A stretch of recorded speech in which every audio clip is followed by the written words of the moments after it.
Hello, my fellow adventurers! This is Mloentje, and welcome back to Throne and Liberty. Guys, with the new update, we also get new gear. In the previous episode, we kind of looked at the rune changes and then also at the new event that is going on in the Abyssal Dungeons, where we can actually easily get our hands on the new Tier 3 loot. Now, we also want to check out what type of loot is actually in the game, because it's a couple sets, it's a bunch of accessories, and also a bunch of new weapons. So today, we are gonna take a look, right? First off, we're gonna start with the weapons, and we can actually see which ones we can craft here at Weapon Crafter Mustaine Hanzo. So let's quickly take a look, guys. For the Greatsword, Supreme Broadsword of the Resistance, Cordy is in here. But it's the Blade of the Abyss, guys. That is the new weapon that we actually have. And it actually comes with Will Eruption. Changes Will Breaker into a support skill that increases species damage boost by 120. And PvP damage dealt by 5% for all party members within 15 meters for 6 seconds.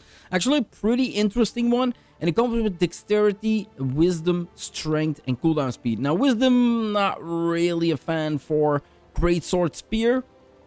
It might be good for Greatsword Shield, I have no idea.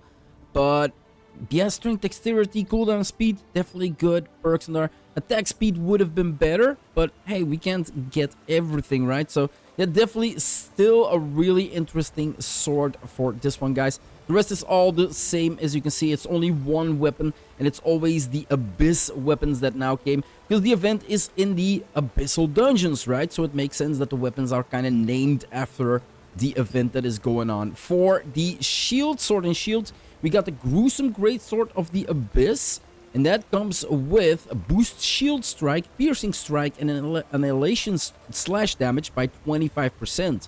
Shield strike grants collision enchant upon landing a heavy attack, stacks up to 5 times. At 5 stacks, this effect is consumed, and if strategic rush hits within 10 seconds, has a 100% chance to apply collision push.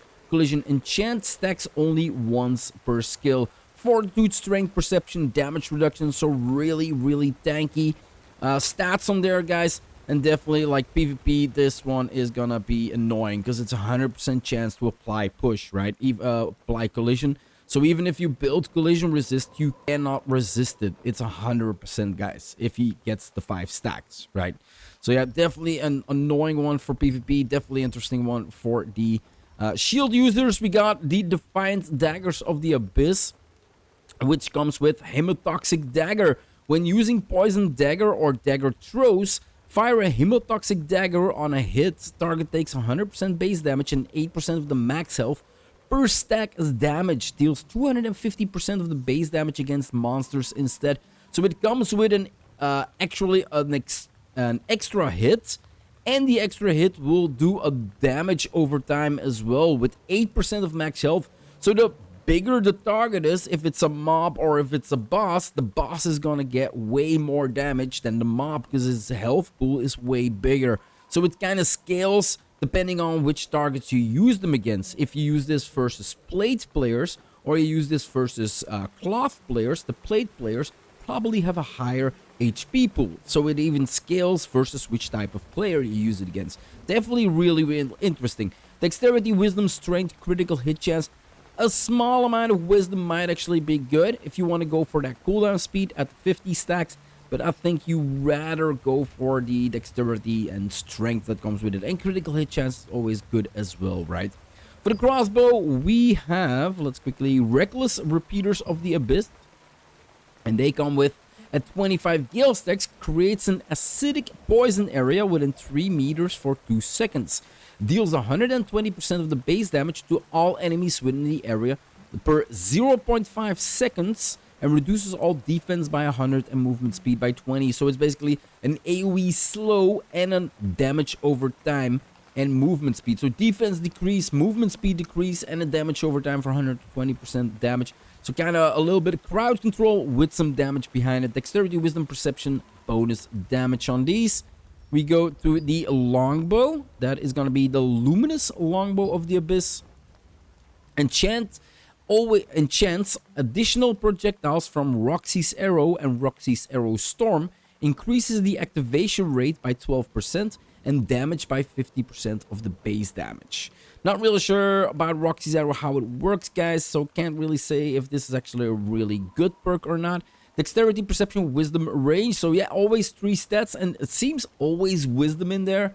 And then especially with range upon it, with the new set, you definitely can build out a lot of range with bow staff, guys. So yeah, really interesting perk there. If we go to the staff, we've got Salient Staff of the Abyss. Swift Judgment removes the cast time of Judgment Lightning and then instantly casting it 2 times upon the application of specialization 2 consecutive uses. When the second Judgment Light hits a monster as a heavy attack, it decreases the skill cooldown by 50%. So usually when it's a heavy attack, you get the ability to refresh it so you can instantly use it again. Now it says that it's always gonna be able to instantly hit twice, so you're never gonna need to wait on that if it's a heavy attack or not to be able to cast it a second time. It's always gonna be casting 2 times. But then if you do hit a heavy attack on the second hit, it basically decreases the skill cooldown. So yeah, using this means you will be able to use your lightning way more often than you would before. Before it was just 2, and then basically you would be able to get a second one on a heavy attack. Now it's always 2, and you're gonna get a cooldown reduction if it's a heavy attack. So yeah, really cool. Wisdom, Dexterity, Perception, and cooldown speed. All good perks. Wisdom, really good. Dexterity, really good. Perception, you definitely want to go for that high hit rate. Even maybe go 80 for that increased buff duration. And then cooldown speed on it. I would say really, really good perks for... Like, it's the first weapon I see that all 3 perks really work well for it. All 3 stats work really well for it. Or all 4 stats, right? We go into the wand. We got the Treacherous Tome of the Abyss, guys. Changes Karmic Haze to Blessed Haze. Instead of spreading curses to enemies, spreads your enchanted time and your valorous barrier to allies at 33% of the remaining duration. Now, again, you're going for high perception when you are working with a wand build to get that 3% increased, basically increased buff duration. It comes with Wisdom, Perception, Fortitude, and Shield Health, guys. So it actually comes with shield health, which might be really, really interesting, because if you cannot get your hands on, for instance, the Cordy wand, that also comes later on if you got the upgraded version, I do believe. Yeah, the upgraded version, Wisdom, Perception, cooldown speed, shield health 4%. Now, Cordy wand, the perk of Cordy wand, the immune to bind, fear, petrification, silence, sleep, and stun for 2 seconds. If you build out max amount of buff duration, guys, it's 5 seconds max. It's still really, really nice. For a shield that lasts 12 seconds, 5 seconds of those 12 seconds are basically gonna be immunity, right? Like, that is why Cordy wand is still on top. But if you just want to build Karmic Haze, giving enchanted time, giving 180% more attack, more skill damage to everybody, giving everybody like increased defense or increased endurance during the night, definitely good, but it's only 33% of the remaining duration. So you basically need to cast it instantly. It's a duration of 12 seconds, and then the barrier is like 8 seconds. So 33% of the enchanted time, that's gonna be around what? 1/3 of it. So that's gonna be 4 seconds enchanted time, and it's gonna be 2 seconds of Valor Barrier that you're gonna give to your party members every well, it doesn't really say that there's a cooldown on it. So every time you basically cast both of them, you can give it to your party members, which is gonna give a pretty good boost to your party members. Cannot be stacked with Witching Hour specialization of the Karmic Haze. Cannot be stacked with the additional damage specialization of Karmic Haze. So yeah, there are some limitations to this one, guys, but looked pretty cool, and because I'm a healer mostly, it's definitely something I was looking into. We got the Punishing Pole Arm of the Abyss, guys. That is gonna give boost to Culling Arc and Flaming Arc damage by 20% and grants 2 extra Spiral Slash uses.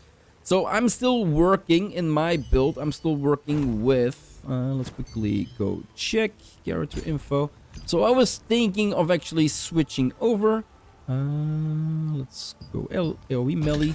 So I'm basically using Crimson Lantern, right? Damage dealt by Vicious Fury, Beautifully, and Explosive Fury increases by 8% on critical hit.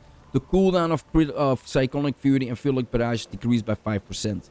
It's actually really, really good because it sets up the skill perfectly that if you use this one and then after this one, they basically get to the same time frame. They both go to like 9 seconds, which is the same time frame. Else it's 21 seconds and 9 seconds cooldown. So it basically overlaps a little bit on each other, right?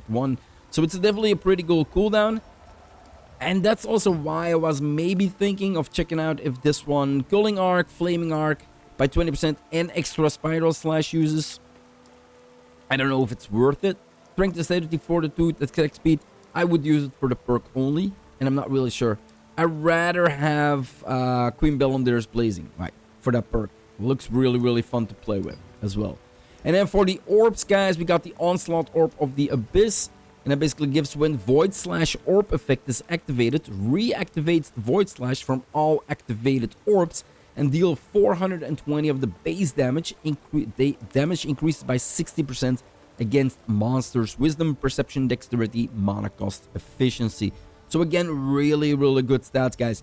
And these are basically all the weapons that you can get now, all the tier 3 weapons in the game. Now, some of these weapons, if we actually look at where we can obtain them, from hunting, guys. So Star Engulfed Shrouded Knights in the Temple of Truth, right? The Construct, Star Engulfed Elite Grinding Golem. But also from the vendor if we can get the patterns. And then if we go to, was it Sword? I do believe. Was it Sword of which one was it? Sword of the Burning Ice. I don't think there was the Abyss. Let's quickly check this one. So Hunt and Merchant. Hunt, Star Engulfed. So basically from the Silicious Abyss Demon Dungeon, right? And then Silicious Abyss floor 3. Star Engulfed Living Armor Arch Wizards level 55 mobs, guys. I do believe bosses. So they're going to be the elites. So they only drop from elites in the dungeons for now. And let's see. Defiant Daggers, where they drop. Star Engulfed Wrathbringer, Crimson Mansion, Crimson Mansion, Crimson Mansion. So yeah, undead bosses again. And then of course from the lithographs from somebody else. So I do believe everything here, all the weapons are gonna be from the Abyssal Dungeons. Let's quickly take a look. Star Engulfed Giant Ant, so the Anteater, level 55, that drops it. The bow is gonna be... Yeah, they're all Abyss guys, so I do presume they're all gonna be from Abyssal Dungeons. Hunt, Star Engulfed, Sorotamo Islands. The staff is from... Yeah, man. Where are you from? It's from Temple of Silveth. Star Engulfed Shade Wizard.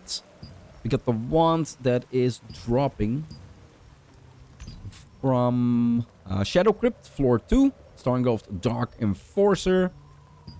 The spear drops from Star Engulfed Avalon Umbromancer, Sanctum of Desire. And then the orb can drop from, we kind of already looked at it, to believe, Temple of Truth and Temple of Truth, right? So no arch bosses can drop weapons. So all the weapons come from mobs, basically, or from the event that's going on right now, right? Then we go to the jewelry, guys. So let's quickly take a look at all the new jewelry that comes into play. So we got a couple necklaces. These necklaces, as we can see, snowflowers. So it does mean that this necklace can actually drop from Queen Bellandir and Delos Noah. So they do drop from arch bosses.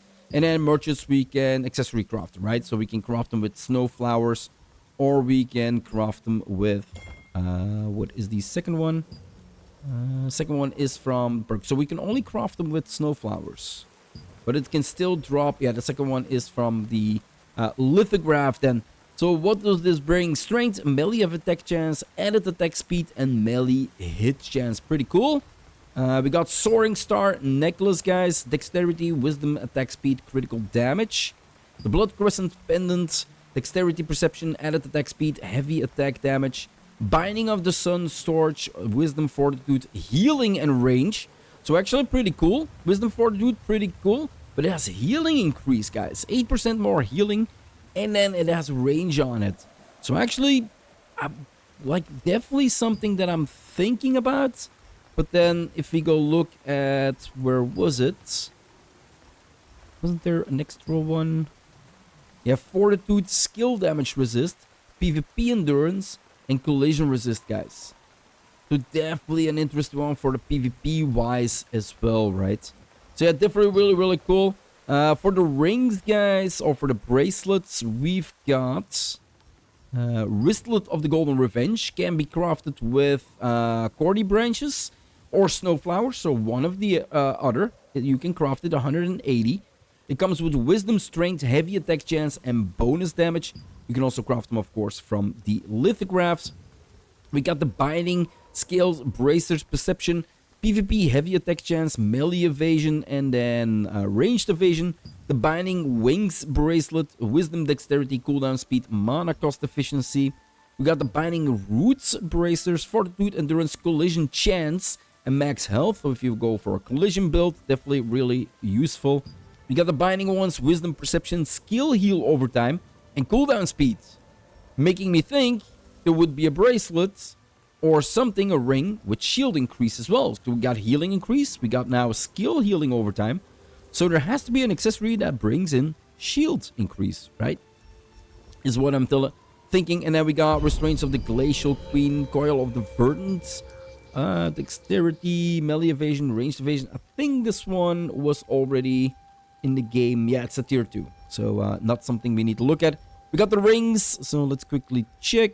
We got Ring of the Forbidden Lusts, Wisdom, Dexterity, Cooldown Speed, Critical Damage, Signet of the Alpha, Dexterity, Strength, Heavy Attack Damage, Melee Hit Chance, Coil of the Righteous Demand. We got Fortitude, Strength, PvP Endurance, and Heavy Attack Evasion. Definitely an interesting one. The Soaring Emblem Ring, Dexterity, Perception, Critical Damage, and Critical Hits. Twisted Contemplation, Perception, Attack Speed, Cooldown Speed, Ranged, Heavy Attack Chance. Ring of Reunation, Strength, Attack Speed, Cooldown Speed, Melee, Heavy Attack Chance. And Hidden Cultist Bands, Wisdom, Heavy Attack, Evasion, Endurance, Damage Reduction. And then the last one, I do believe, is Dexterity, Strength, Heavy Attack Damage, Cooldown Speed. So yeah, really interesting one actually to look at as well. For the belts, we have, let's quickly look. We've got that one, we got that one, that one. Explosive Mana Girdle, I think is the first one. Wisdom, Cooldown Speed, I have added attack speed and critical hit chance. Bolstered Belt of the Templar, I first thought it was a tier 2.5 upgrade or a 3.5 upgrade.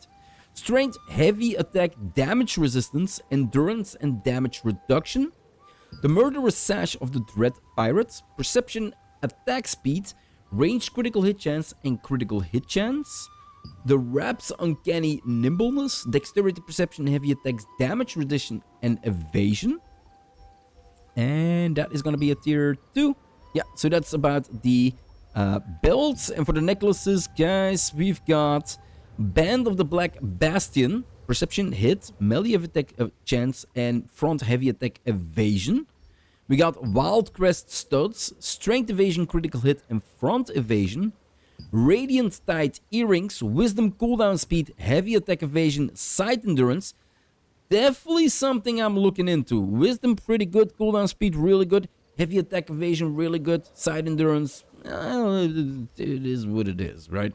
And the Blooming Bloodstone Earrings, guys, that is Wisdom, Perception, Magic, Heavy Attack Chance, and Side Damage Reduction. So these are all of the new jewelry that you can obtain, and you can obtain these. I'm not going to go through all of them, all from the hunts in the Abyssal Dungeon, guys, and then crafting from this. And if it was from an arch boss like we saw earlier, you basically have two recipes. Wrist of the Golden Revenge with or the cordy branches or the snowflowers, or from... So that's the way you can see if it actually has, like, what materials do you need, right? So yeah, there we go. That's the accessories.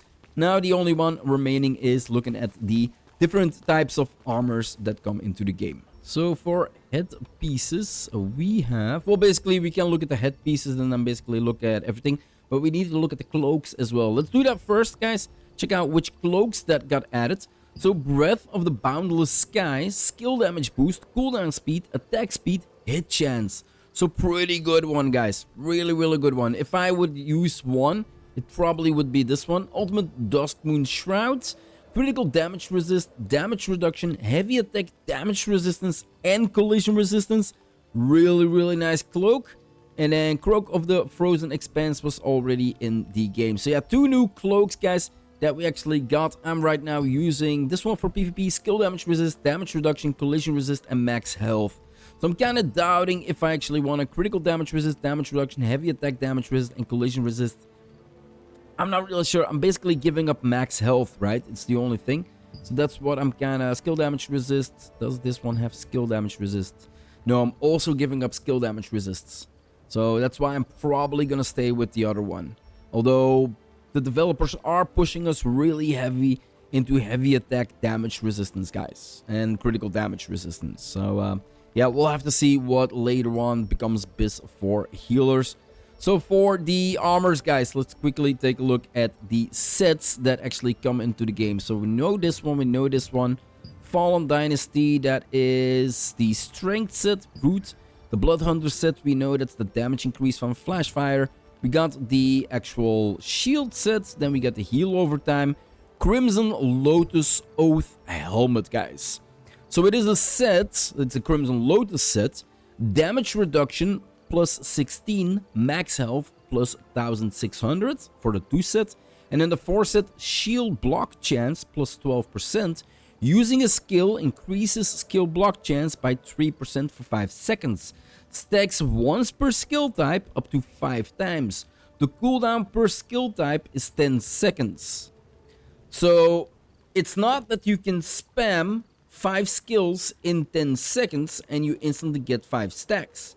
It means that you need to use your skills once every 10 seconds to stack it up. But the problem is, using a skill increases your block chance by 3% for 5 seconds. Stack once per skill type, up to 5 times. Cooldown per skill type, 10 seconds. Per skill type. So if you spam 5 different skills, you basically can stack it up for 5 times. Going up to, 15% increased block chance. But then in those 5 seconds, if you use the same skill twice, it won't count. Only after 10 seconds will that skill that you already used count for the stacks. Okay, pretty cool. So yeah, a new shield set, guys. A new tank set that's in the game. Secret Order Mask of Silence. Critical damage plus 12%. Heavy attack damage plus 14%. And then skill damage boost. So yeah, the developers are kind of going like increased critical damage, increased heavy attack, and then also going more skill damage boost. And I was actually building my PvP healing skill damage resist, right? So right now they're basically zeroing out all the skill damage that I can get with this set. And then using a skill damage boost plus 80, using a control skill, increases skill damage boost by 50 for 5 seconds. Stacks up to 2 times. Basically meaning that if you can stack it up and keep it stacked up, you're gonna get 180 increased skill damage boost, guys, with this set, which is really, really nice, right? We got the Noble Wanderer set. And this is definitely a set that I knew was coming into game. We already had a critical hit and we already had a melee increase set, but we didn't have a range set yet, guys. So here we see the Noble Wanderers set, guys. Attack range 8%, attack speed 8%. On top of the ring or the bow that gives more range again, you definitely can build out a really, really well range build with this. And it also says, for this 4 set, skill damage boost plus 80. An additional skill damage boost plus 4 per 1 meter away from the target. Skill damage boost increases up to 120. So basically at 30 meters range, which isn't really that much, because I know range that can go up to like 38, 40 meters, I think. So even from 30 meters, you're gonna get 120 more skill damage boost. Meaning you can increase your skill damage boost by 200 if you play from 30 meters and beyond. And with the attack range and the attack speed and then the new bow that came along, you're definitely going to be able to easily go over those 30 meters and get that max boost of 200 more skill damage out of this, right? So really, really nice set there. Then we got the Astronomer's Constellation Hood, guys. Now, if the developers are pushing us towards building more critical damage and more critical damage resist and more basically skill damage resist, it makes sense that they make a heal set that also has this. So, for the Astronomer's Constellation set, we are getting critical damage resistance 12%, heavy attack damage resistance 14%. Definitely really, really interesting, guys. Like, definitely interesting. And then for the 4 set, skill damage resistance plus 100. Using a survival skill increases skill damage resistance by 100 for party members with 30% of your attack range for 4 seconds. Cooldown 10%. 10 seconds. So every 10 seconds, you can actually give all of your party members that are in range of your 30% of the attack speed 200 skill damage resist. Right? Well, no, 100 skill damage resist. Because it basically gives us 100 skill damage resist 100 using a survival skill. So we get always 100. But the party members are going to give 100 only. With the Noble Wanderers, we just talked that it's a flat out increased damage of 200 if you fire from 30 meters beyond. For yourself, it's 200 increase. But with this set, they're only giving 100 to the healer, but giving 200 to the healer every 4 seconds, while the range gets 100% uptime on its damage, and the party only gets 100% more increase. So again, they're kind of, if you compare the two sets, they're basically nerfing the healer set versus the amount of damage that the range set can do. It's not scaled out properly, guys.